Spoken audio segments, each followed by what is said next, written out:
Video like जरूर कर लीजिए और ऐसे वीडियो लगातार फ्री में पाने के लिए चैनल को तुरंत सब्सक्राइब कर लीजिए और बेल आइकन को जरूर टैप कर लीजिए ताकि आगे भी सारे वीडियो आपको मिलते रहे। यूट्यूब में फॉलो करते हैं तो प्लीज ये वाला फ्री टेलीग्राम चैनल जरूर ज्वाइन कर लीजिएगा। सारे नोटिफिकेशन सारे अपडेट यहीं पे आते हैं, ध्यान रखिए।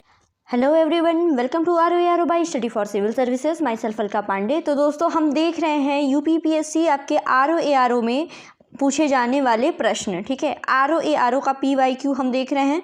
पिछले दो वीडियो में हमने यूपी जीके से पूछे जाने वाले सवालों को देखा था और इस वीडियो में आज हम डिस्कस करेंगे इकोनॉमिक्स के सवाल। ठीक है, तो चलिए फिर शुरू करते हैं। देखते हैं आज का पहला सवाल पूछा गया था इसमें कि निम्नलिखित में से कौन सा सुमेलित नहीं है। ठीक है, कौन सा सुमेलित नहीं है ये पूछा गया है। तो इसमें देखिए, राष्ट्रीय पोषाहार मिशन योजना 2003 ये गलत है। इसके अलावा महिला समृद्धि योजना 1993, महिला स्वशक्ति योजना 1998, महिला साम्राज्य योजना 1989। ठीक है, अगला सवाल है सूची और सूची 2। इसमें मतलब क्या है, पंचवर्षीय योजना है और प्रयुक्त मॉडल विकास है, इनको मिलान करना है। तो प्रथम पंचवर्षीय योजना क्या था, ये था हैरोड होमर मॉडल। द्वितीय पंचवर्षीय योजना में क्या था, महल नोबिस मॉडल था। तृतीय पंचवर्षीय योजना जो था वो एस चक्रवर्ती मॉडल था और चतुर्थ पंचवर्षीय योजना जो था वो अशोक रुद्र मॉडल था। ठीक है, तो ऐसे ऐसे ही सवाल पूछे जाते हैं। PYQ कराने का बेसिक यही मतलब है कि आपको पता चल जाए कि आपके एग्ज़ाम में किस तरीके के सवाल आते हैं। ठीक, अब आगे बढ़ते हैं। रिजर्व बैंक ऑफ इंडिया के निम्नलिखित गवर्नरों पर विचार करें और उनको कालानुसार व्यवस्थित करें। तो सी रंगराजन, IG पटेल, डी सुब्बा राव और मनमोहन सिंह। तो इसमें देखिए, सबसे पहले जो हैं वो IG पटेल हैं। सबसे पहले IG पटेल हैं, उसके बाद हैं मनमोहन सिंह गवर्नर, फिर उसके बाद आते हैं सी रंगराजन और चौथे नंबर पर सबसे लेटेस्ट में रहेंगे डी सुब्बा राव। ठीक है, भारतीय अर्थव्यवस्था किस प्रकार की अर्थव्यवस्था है, तो बहुत ही इजी सवाल ये तो पूछ दिया गया था। भारतीय अर्थव्यवस्था है मिश्रित अर्थव्यवस्था। ठीक है, आगे बढ़ते हैं। अगला सवाल है भारत की राष्ट्रीय अर्थव्यवस्था का सबसे बड़ा स्रोत क्या है। भारत की राष्ट्रीय अर्थव्यवस्था का सबसे बड़ा स्रोत क्या है, तो सेवा क्षेत्र। ठीक है, भारत की अर्थव्यवस्था का सबसे बड़ा क्षेत्र है सेवा क्षेत्र, सबसे बड़ा स्रोत। फिर एक किसान जिसके पास 1 से लेकर के 2 हेक्टेयर तक जोत है, इसको क्या माना जाता है, सीमांत कृषक, बड़ा कृषक, मध्यम कृषक या फिर लघु कृषक। तो 1 हेक्टेयर से लेकर अगर 2 हेक्टेयर तक जोत है तो इसको बोला जाएगा लघु कृषक। ठीक है, भारत में जिन व्यवसायों का विनियोग 1 करोड़ रुपए तक तथा कारोबार 5 करोड़ रुपए तक है, इसको क्या माना जाता है, छोटे उद्यम, लघु उद्यम, सूक्ष्म उद्यम, मध्यम उद्यम। तो इनको माना जाता है सूक्ष्म उद्यम। याद रखिएगा, जिनका विनियोग जो है 1 करोड़ रुपए और कारोबार जो है वो 5 करोड़ रुपए तक है, ये कहलाते हैं सूक्ष्म उद्योग। फिर अगला सवाल है, निम्नलिखित में से कौन सा समायोजित का सकल आय AGR के परिभाषा के अंतर्गत आते हैं या आता है। ब्याज आय आती है, लाभांश डिविडेंड आता है, विदेशी मुद्रा लाभ यानी फॉरेक्स गेन। तो देखिए 1, 2, 3 ये तीनों जो है AGR की परिभाषा के अंतर्गत आते हैं। फिर है, भारत के व्यापार के सकल घरेलू उत्पाद के बारे में कौन सा कथन सत्य है। ठीक है, तो भारत का व्यापार सकल घरेलू उत्पाद वर्ष 2018 से लगभग 3.4% कम था। तो यही कथन जो है ये सत्य है, ये करंट वगैरह से रिलेटेड था। फिर आगे बढ़ते हैं। भारत के कृषि उत्पाद, व्यापार और वाणिज्य बिल 2020 में निम्नलिखित में से किसका उल्लेख नहीं किया गया है। तो इसमें देखिए, न्यूनतम समर्थन मूल्य का उल्लेख नहीं किया है। इसके अलावा आवश्यक वस्तुएं, संविदा कृषि उत्पादन विपणन समितियां, ये सारी चीज़ें जो हैं ये भारत के उत्पाद, व्यापार, वाणिज्य बिल 2020 में हैं। फिर कौन सा सुमेलित नहीं है, तो ये देखिए, भारतीय संविदा अधिनियम 1870 में नहीं आया था। इसको गूगल करके देख लीजिएगा आप लोग कब था। इसके अलावा कंपनी अधिनियम 2013 में, साझेदारी अधिनियम 1932 है, वस्तु विक्रय अधिनियम 1930 है। ठीक, फिर है सिडबी यानी भारतीय लघु उद्योग विकास बैंक का मुख्यालय कहाँ है। ठीक है, ये पूछा गया है, सिडबी का मुख्यालय कहाँ है, तो इसका मुख्यालय है लखनऊ में। ठीक है, अगला सवाल है, मौद्रिक नीति क्या होती है। तो देखिए, मौद्रिक नीति प्रभावी मांग को नियंत्रित करने के लिए एक प्रत्यक्ष उपाय होता है, मौद्रिक नीति। ठीक है, तो ये सारे सवाल देखते चलिएगा। अब आगे बढ़ते हैं। आगे देखिए, मुद्रास्फीति अर्थव्यवस्था के निम्नलिखित वर्ग हेतु लाभकारी है। ठीक है, मुद्रास्फीति तो ये देखिए, लेनदार, बॉन्ड, प्रभूतियों के निवेश, देनदार, उपभोक्ता। तो देखिए, लेनदार के लिए मुद्रास्फीति जो है वो लाभकारी है। फिर है, अंतर्राष्ट्रीय मुद्रा कोष के ऋणों का उपयोग निम्नलिखित में से किस उद्देश्य के लिए किया जा सकता है? अंतर्राष्ट्रीय मुद्रा कोष के ऋणों का उपयोग, तो ये देखिए, ये है आर्थिक विकास हेतु परियोजना के लिए नहीं, केंद्रीय बैंकों में स्वर्ण कोषों को बढ़ाने के लिए बिल्कुल नहीं, औद्योगिक विकास के लिए पूंजी निर्माण हेतु एकदम नहीं। तो ये है भुगतान संतुलन में अस्थायी कमी को पूरा करने के लिए अंतर्राष्ट्रीय मुद्रा कोष के ऋणों का उपयोग किया जाता है। फिर हरित बॉन्ड के बारे में पूछा गया है कि कौन सा कथन जो है वो गलत है। तो इसमें ऑप्शन ये वाला सही है कि हरित बॉन्ड स्थिर ब्याज प्रतिफल के अल्पकालिक परिपक्वता निवेश है। नहीं, इसके अलावा सारे कथन सही हैं हरित बॉन्ड के बारे में कि निवेश केवल जलवायु मित्र परियोजनाओं में होता है। सर्वप्रथम 2007 में यूरोपीय निवेश कोष ने जारी किया था और वित्तीय बाजार ये नवाचार है। ठीक है, अगला सवाल, निम्नलिखित उपायों पर विचार करें जिन्हें आरबीआई अर्थव्यवस्था में मुद्रास्फीति को नियंत्रित करने के लिए प्रयोग में लाता है। ठीक है, तो ऑप्शन ए में एक दिया है, बैंक दर में वृद्धि, बिल्कुल सही। नकद आरक्षित अनुपात में वृद्धि, सही है। संवैधानिक तरलता अनुपात में वृद्धि, सही है। और सरकारी प्रतिभूतियों का क्रय, ये नहीं सही है। बाकी ये 1, 2, 3 बिल्कुल सही हैं। ठीक है, अगला सवाल देखिए, 2 कथन दिए गए हैं, इन पे विचार करना है। सबसे पहला है कि अभिकथन 1 में बोला गया है कि जब देश के भुगतान उसके व्यापार में वस्तुओं, सेवाओं, स्थानांतरण, विशुद्ध आय की प्राप्तियों से अधिक हो तो उसे चालू खाता घाटा यानी कैट कहा जाता है। ठीक है, ये तो बिल्कुल सही है। चालू खाता घाटा तब होता है जब एक देश वस्तुओं, सेवाओं और पूंजी का अधिक निर्यात करता है। नहीं, ये गलत है। ठीक है, पहला सही है, दूसरा गलत है। फिर deposit insurance and credit guarantee insurance निगम के बारे में कौन सा कथन सही है? भारतीय रिजर्व बैंक एक सहायक है, सही, और 5 लाख की जमा इसके द्वारा बीमित है, बिल्कुल सही। दोनों स्टेटमेंट एकदम सही हैं।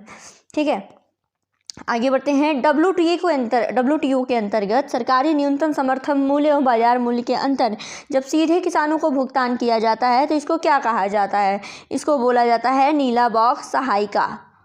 ठीक है, आगे बढ़ते हैं। अगला सवाल देखिए, सूची 1 को 2 से मिलाना है। कौन सा बैंक किस प्रकार का है? तो देखिए, इंडियन बैंक, इसका प्रकार क्या है? सार्वजनिक। ठीक है, ICICI बैंक है निजी बैंक। सिटी बैंक क्या है? सिटी बैंक एक विदेशी बैंक है। और सारस्वत बैंक जो है वो सहकारी बैंक है। ठीक है, इस तरीके के सवाल भी आते हैं आपके एग्जाम में। फिर लाभ मात्रा अनुपात में सुधार निम्नलिखित किसके द्वारा किया जा सकता है?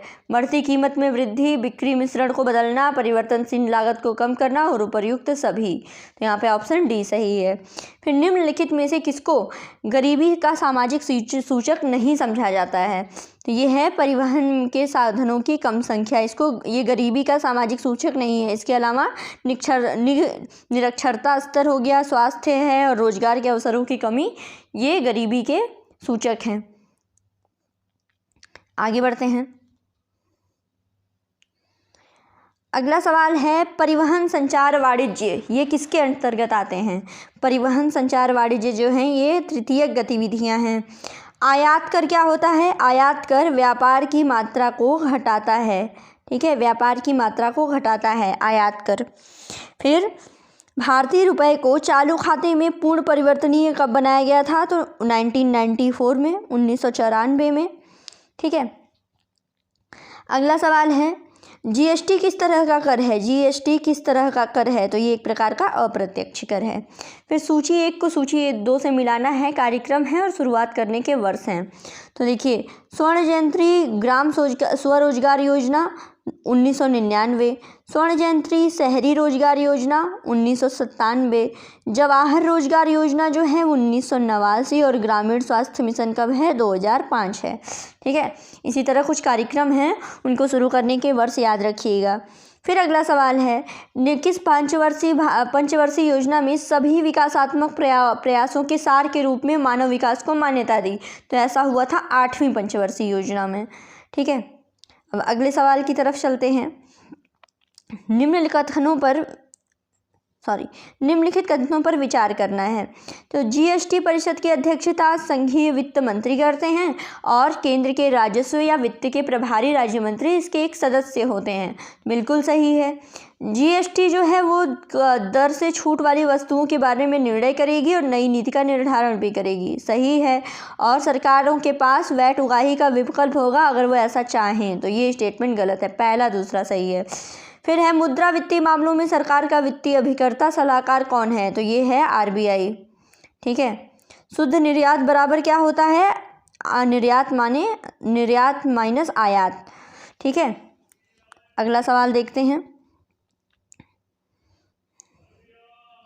अगला सवाल है उत्पादक कीमत सूचकांक क्या नापता है? उत्पादक कीमत सूचकांक, तो ये उत्पादित वस्तुओं और सेवाओं की कीमत का औसत परिवर्तन को मापता है। फिर कौन सी एजेंसी भारत के कृषि सामानों में निर्यात में सम्मिलित नहीं है? तो ये है इफ्को। ठीक है। फिर स्टॉक एक्सचेंज में कौन सट्टेबाज नहीं है? ठीक है। देखिए दलाल जो है स्टॉक एक्सचेंज में सट्टेबाज नहीं होते हैं, बाकी तेजड़िया मंदड़िया स्टैग ये सट्टेबाज होते हैं। फिर किसान क्रेडिट कार्ड योजना के संबंध में कथनों पे विचार कीजिए। योजना 2001 में शुरू की गई। पहला ही स्टेटमेंट गलत हो जाता है।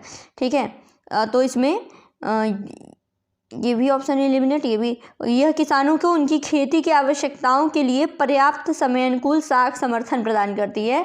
ऑप्शन केवल 2 सही है। फिर है नाबार्ड संसद के अधिनियम द्वारा 1982 में स्थापित हुआ। सही। ये कृषि साख के लिए सुविधा प्रदान करता है। गलत। पहला स्टेटमेंट बिल्कुल सही है। यहाँ पे सिर्फ ए ऑप्शन सही है। और कुछ सवाल और देख लेते हैं बस, फिर उसके बाद देखेंगे दूसरे पार्ट में। तो देखिए फिर पूछा गया है कि सूक्ष्म लघु मध्यम उद्योग विकास अधिनियम, ठीक है, ये कब पारित हुआ? तो ये पारित हुआ है 2006 में। लघु निर्माणी उद्योग में प्लांट और मशीनरी में विनियोग की मात्रा कितनी होनी चाहिए? 25 लाख रुपए से ऊपर लेकिन 5 करोड़ से कम। ठीक है। लघु निर्माणी उद्योग में प्लांट और मशीनरी में विनियोग की मात्रा 25 लाख रुपए से ऊपर होनी चाहिए, 5 करोड़ से कम होनी चाहिए। ठीक है। उपभोक्ता सहकारी भंडार स्थापित किए जाते हैं सदस्यों के द्वारा। राष्ट्रीय केला अनुसंधान केंद्र कहाँ है? तो त्रिची में है। कृषि का शीर्ष बैंक कौन है? तो ये है नाबार्ड। भारतीय पेटेंट कानून कब लागू हुआ था? 1972 में। ठीक है। आगे देखिए सूची 1 को सूची 2 से मिलाना है। तो कैपिटल गेन टैक्स है, सेंट्रल एक्साइज ड्यूटी है, कस्टम ड्यूटी है, कॉर्पोरेट टैक्स है, इनको मिलाना है। तो देखिए कैपिटल गेन टैक्स का प्रकार क्या है? संपत्ति विक्रय। सेंट्रल एक्साइज ड्यूटी क्या है? फैक्ट्री निर्मित वस्तु। कस्टम ड्यूटी आयात है और कॉर्पोरेट टैक्स क्या है? आय है। सेबी अधिनियम कब पारित हुआ था? ये पूछा गया है। तो ये है 1992 में। ठीक है। किसान क्रेडिट कार्ड की योजना कब लाई गई थी? 1998 से लेकर के 99। विशेष आर्थिक जोन सेज की नीति कब घोषित की गई थी? अप्रैल 2000 में। ठीक है। वर्ल्ड ट्रेड ऑर्गेनाइजेशन कहाँ स्थित है? वर्ल्ड ट्रेड ऑर्गेनाइजेशन इसका हेडक्वार्टर स्थित है जिनेवा में। ठीक है। भारत में दीर्घकालीन राजकोषीय नीति की घोषणा किस मंत्री के द्वारा की गई थी? तो ये थे वीपी सिंह। ठीक है। इसी तरह आगे कुछ और सवाल देख लेते हैं, फिर इसको बाद में देखेंगे अगला पार्ट कल। तो दाल वाली तिलहनी फसल कौन है? मूंगफली है। पीली क्रांति किससे संबंधित है या पीत क्रांति? तो उत्पादन से, तिलहन उत्पादन से। और 2011 में सूक्ष्म एवं वित्त संस्थाएं निम्नलिखित में से किसकी सिफारिश पर स्थापित की गई? तो मालेगांव समिति की। और प्रतिच्छाया बैंकिंग क्या होती है? तो गैर वित्तीय संस्थाओं द्वारा वित्तीय या अन्य गतिविधियों का संपन्न करना, ये है प्रतिच्छाया बैंकिंग। तो दोस्तों ये हमने देख लिया ROA PYQ में, ROA के PYQ में इकोनॉमिक्स के सवाल। ठीक है। हमने पढ़ लिया इकोनॉमिक्स का सवाल, ये पार्ट 1 है। कल जो है इसके आगे के सवाल देखेंगे। ठीक है। तो ऐसे ही बने रहिए। PYQ की जो सीरीज़ है वो चलती रहेगी जब तक हम पूरा ना करा लें सारे सब्जेक्ट का। तो बस बने रहिए, पढ़ते रहिए, अपना सपोर्ट देते रहिए। Thank you so much.